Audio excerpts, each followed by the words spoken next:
Roger Stone here. Your dollars are losing ground, but gold isn't. American Sovereign Bullion helps you protect your wealth through real, tangible assets. Through their nationwide wholesaler network, you get some of the best pricing on gold and silver delivered straight to your door. Since 1912, the U.S. dollar has lost 97% of its purchasing power. Meanwhile, gold continues to prove its strength. So call 844-272-2428. That's 844-272-2428. Or visit dyingdollar.com to request your free gold and silver guide. That's dyingdollar.com.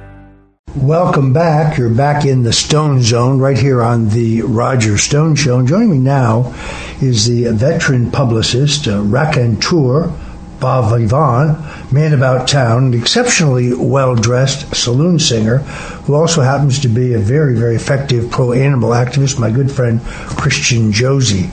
We've been friends a very, very long time. He's a man of extraordinary talents, and I'm very pleased that he could join us today. Christian, welcome into the Stone Zone right here at the Roger Stone Show. Hey, buddy. Thank you for having me again. It's always good to hear your voice. I want to start off by expressing my concern about what happened last night with the president and the other attendees, many of whom were my friends at the Hilton in Washington. But I was supposed to go there, but the only reason I didn't go was because I didn't have a proper tuxedo. I live in Florida. I wear board shorts, So I did go to RogerStoneSuits.com and ended up talking to the tailor about getting a proper midnight blue tuxedo. So there you go. Well, you should definitely do that. I think you could get away with a ruffled shirt, kind of the Johnny Fontaine look, because you, after all, you are an incredible jazz singer. You have several albums to your credit. This guy is smooth as silk. He has a voice that is as smooth as silk, and he's promised in his next album to record Cole Porter's Night and Day, which, of course, is the song that my wife and I danced to at our wedding reception, the very first song. Very excited to hear that. As far as friends in the room, I'm doing that just for you, buddy. Just for you. That song, that's a beautiful song, by the way. There are some songs who sing themselves, right? You just kind of open your mouth and the lyrics flow, and that's one of them. So I'm looking forward to doing it. I've done it on stage forever. I've just never recorded it. So what other, let me just ask you, what other songs are you thinking about for this upcoming album? Well, I'm putting that together. I want to do, there's a song called Brazil that Frank Sinatra kind of, it's not a signature song, but, he did it on the Comply With Me record. I'm trying to think of something,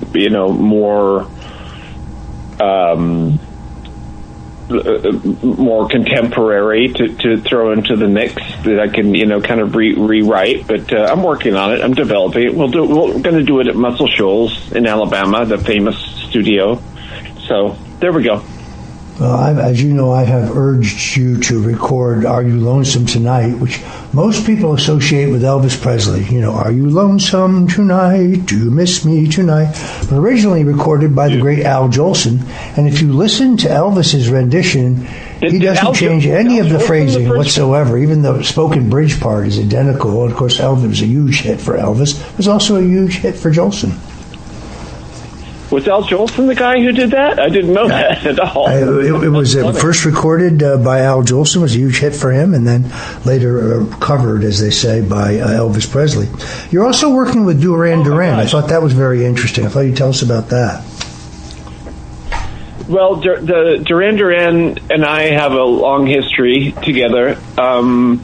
They just released a single 2 days ago with Nile Rodgers. And they're about to do a Las Vegas residency, and they're just great guys. I mean, and I love when I can write about them and help them because they've inspired me since I was a kid, and being a friend of the band is a great honor. Yeah, I'm with the band. I remember using that many times. It is one of the things that binds Christian and I is our activism, our love of animals. And we work together to stop the horrific, completely non-beneficial, worthless, horrific torture of animals by the federal government. We were very, very effective in President Trump's first term, ending the torture of cats and dogs and other primates by the Defense Department, the Transportation Department, and others. And the other day you asked me to post something. I read it and I had to post it. You talked about Ember. Ember is a dog. She was badly beaten, had her legs broken during a domestic dispute. But Iowa, you said, is the only state in America where torturing dogs and cats like Ember is still just a lousy misdemeanor. A misdemeanor. To me, this is outrageous. I think it's a disgrace. These violent, dangerous degenerates who torture innocent animals are the sickest predators whose cruelty is directly tied to the abuse of women and children. We've seen the studies, and we know the pattern. Like you, I agree that enough is enough. Real Iowa patriots like Representatives Fett and Normand and Senator Evans were fighting very hard to pass a bill, SF 2099, to make pet torture a felony in the state of Iowa. But 4 weak-kneed senators were aggressively blocking the vote, critically hiding behind Iowa farmers as their excuse, even though this law has nothing to do with farm animals. Iowa's Senate GOP was called on to pass SF 2099 and get in line with President Trump's MAGA agenda to fight violent crimes and protect the innocent animals. As America celebrates its 250th anniversary, Iowa, it seemed to me, should have proudly become the 50th state to deliver swift justice to the monsters who torture puppies. No more excuses, no more delays. I wanted them to do it for the pets. So can you tell me what has transpired there, Christian? Well, I think, and I pay real great tribute to the president on this one, and especially to Laura, his daughter-in-law, who is a bona fide animal activist and always reliable. It's disgusting that anyone could possibly condone animal abuse or cockfighting or whatever, or dog fighting, or things like that. And there are unfortunately people in Iowa who are cool with it. And that just really has to come to an end. We have to treat animal abuse just as we treat physical abuse. And it's not about animal rights, it's about animal welfare. And if we don't protect our animal friends, we are morally bankrupt. I did post this on social media at your suggestion. Proud to do so. Happy to do so. It got an enormous amount of traction. I hope it moves those in the Iowa State Senate to pass this important bill now if they have not already done so. It is. You're absolutely right. I mean, my wife and I are dog lovers, cat lovers. We've had 9 Yorkies in our marriage. Currently, of course, fairly famous here on the Roger Stone Show. There's Pee-wee 2.0. Pee-wee 1.0 was our first dog, a Yorkshire Terrier, and of course Mimi, who is our other dog. And they become like your children, and they have their own personalities. And I think it was Harry Truman said in politics, if you're looking for a friend, get a dog, and that is absolutely right. Get a dog. Unconditional love, whereas in politics, you made reference to some of those in the ballroom at the White House Correspondents' dinner. I can tell you right now, none of those people are your friends. They may pretend to be your friends when they need something, a tip or a little research or some inside story. But what the most outrageous thing to me is when I was framed in the Russian collusion hoax, in which I allegedly lied about Russian collusion that did not exist, later to be exonerated when a federal judge ordered the Justice Department to release the fully unredacted report of Robert Mueller, who very sadly now burns in hell. even he admitted on page 168 that there was no Russian collusion, there was no WikiLeaks collaboration, there was no other crime on my part. I was targeted simply because I refused to bear false witness against Donald Trump. In other words, they had spent $30 million investigating Trump for quote-unquote Russian collusion. They came up empty-handed, so they wanted to invent it. And I refused to go along with that. I have no regrets about it. It's a pretty good story in Politico the other day, the fact that I'm back to making a living.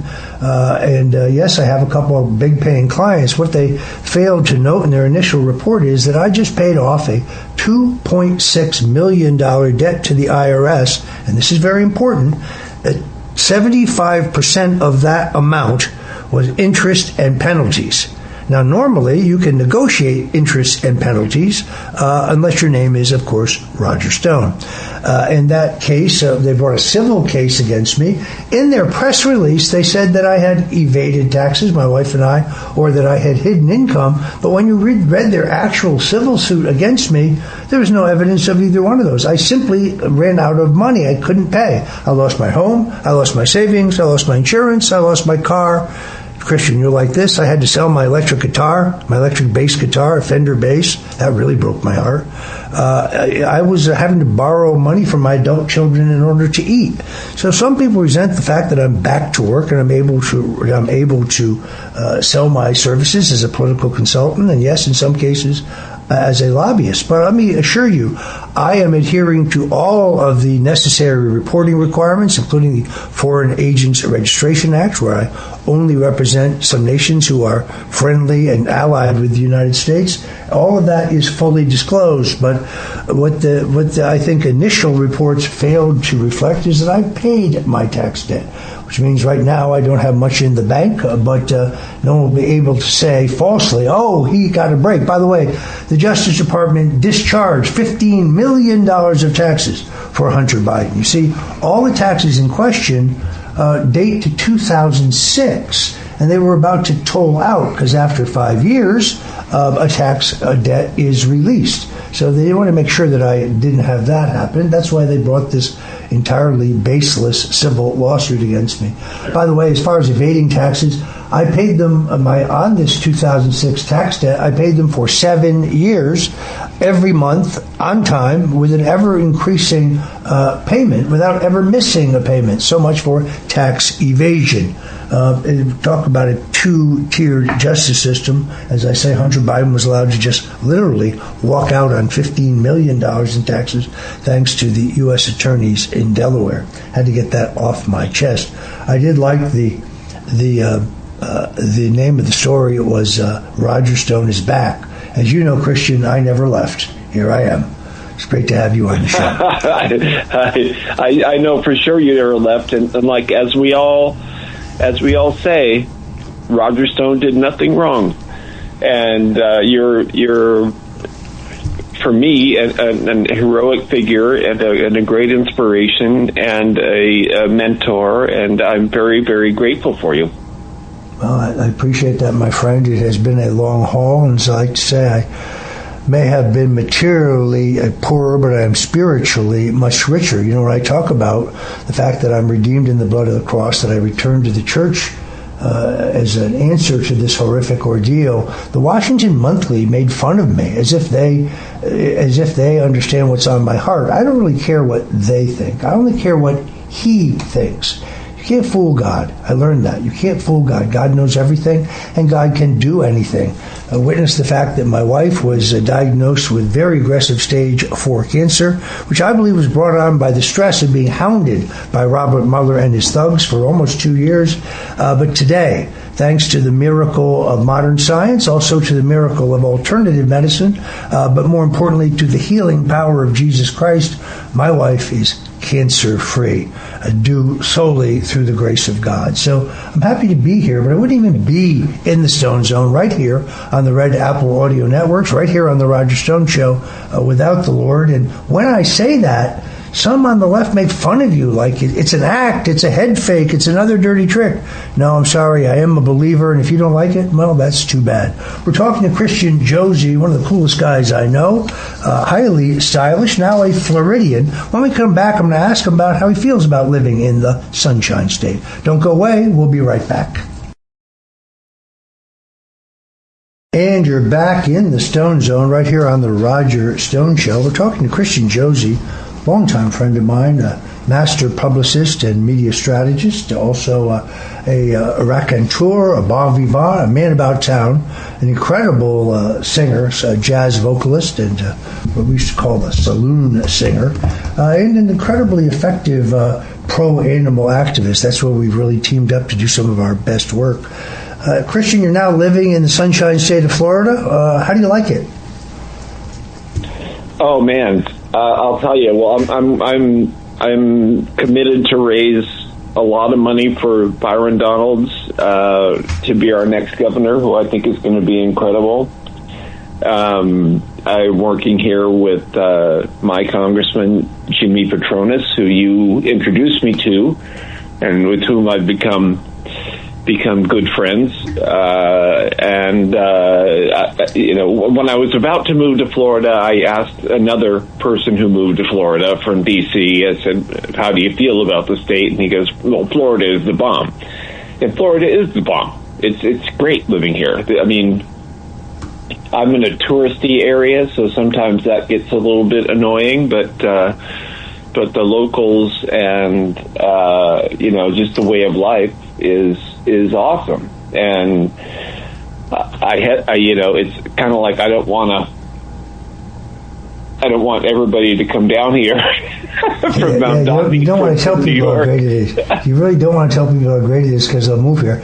You do have the honor of being represented by Jimmy Petronis, who is, without any question, one of the finest public servants, one of the finest men, certainly one of the best members of Congress there today. He's scrupulously honest. He's very hardworking for the people of his district. Truly a great man. Unfortunately, he had to work with Governor Ron DeSantis as the former, CFO for the state before he ran for this seat in a special election. But Jimmy Petronis is a very special guy, and he's got a great, great political future. The other question I wanted to ask you is, you were one of the architects. I think Roger, I think he could be the Speaker of the House. That would be a great thing. Jimmy Petronis would be a great Speaker of the House. Although I'm not nothing against the current Speaker of the House. Loser that we've got. No, I don't agree with that. I think Mike Johnson's got a near impossible job. He's got a very slim margin. Half the members of his caucus, they don't want to do anything other than get reelected. Oh, we have proof that Joe Biden and his son took giant bribes when he was vice president. We don't need to get into that. I just need to have a fundraiser. And then he's got the others like Anna Paulina Luna, for example, who I think is one of the greatest members of Congress, along with my friend Tim Burchett and Jimmy Petronis and others who want to have fundamental reform of this country. And the Speaker has to get everybody to agree because his margin is so very thin. But the other question I want to ask you, we've just got about 2 minutes, but it's important. You are one of the architects of the Conservative Political Action Conference, which has been traditionally one of the most influential gatherings of conservatives in American history. This is where Ronald Reagan's presidential candidacy in 1976 and 1980 was born. This was also the launching pad for President Donald Trump's outsider candidacy. Sadly, this year's CPAC, after they named Steve Bannon as their keynote speaker, after he was exposed to be an accomplice and an enabler for Jeffrey Epstein, was a total and complete bomb. This had to be very painful to you because you were among those who made CPAC the great success it was. It was very painful. I've got my opinions. I try to keep them a little bit under wraps. But, when I was hired to run the ACU and CPAC at the same time, now the jobs are split. There were 1,000 people coming per year, and then by the time I left, there were 11,000, and then my successors, blew it up exponentially, and now it's just a cash grab, which is never was supposed to be. It was always a grassroots movement, and now it's I don't know even what it is right now. I don't want to name names, but there are certain people who are just a waste of time and space, and I don't even pay attention anymore. All right, we're going to leave it there. We're going to close with Elvis Presley and Al Jolson singing "Are You Lonesome Tonight?"